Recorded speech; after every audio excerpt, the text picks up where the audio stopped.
সন্ত্রাসবাদী চালানোর চাই কি চাই না?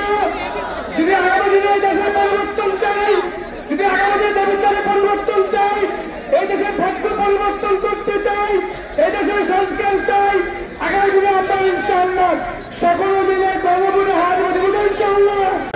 তাকে ফাঁসিবাদের দোসররা দিনে দুপুরে গুলি চালিয়ে হত্যা করেছে।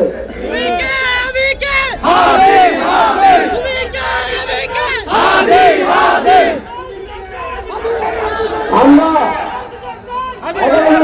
পক্ষ থেকে নিশ্চয়তা দিতে চাই, খুনিরা যেখানেই পলাতক থাকুক না কেন, এই খুনের সাথে যত বড় শক্তি জড়িত থাকুক না কেন, আমরা নির্বাচিত হলে তাদেরকে 1 মাসের মধ্যে গ্রেফতার করে বিচারের আওতায় নিয়ে আসবো ইনশাআল্লাহ। এবং বাংলাদেশে যারাই সরকার গঠন করবে তাদেরকে এটা কথা দিয়ে যেতে হবে যা তারা ওসমান হাবিব হত্যার বিচার নিশ্চিত করবে। আমরা শহীদ শরীফ ওসমান হাবিব হত্যার বিচার নিশ্চিতের মাধ্যমে সন্ত্রাসীদের গুপ্ত হত্যাকারীদের স্পষ্ট হুঁশিয়ারি দিতে চাই।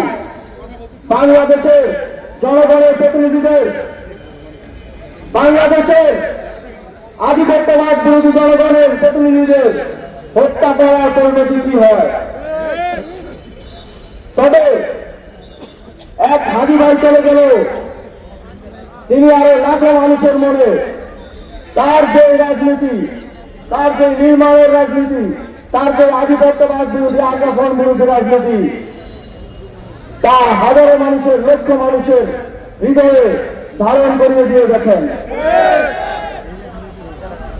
আমরা ফাঁসিবাদী সন্ত্রাসী শক্তিকে এটা মনে করিয়ে দিতে চাই, আপনারা হাজিকে হত্যা করেছেন, আপনারা যদি এই আশিসকে হত্যা করেন অথবা আশরাফকে হত্যা করেন অথবা আরো শত সহস্র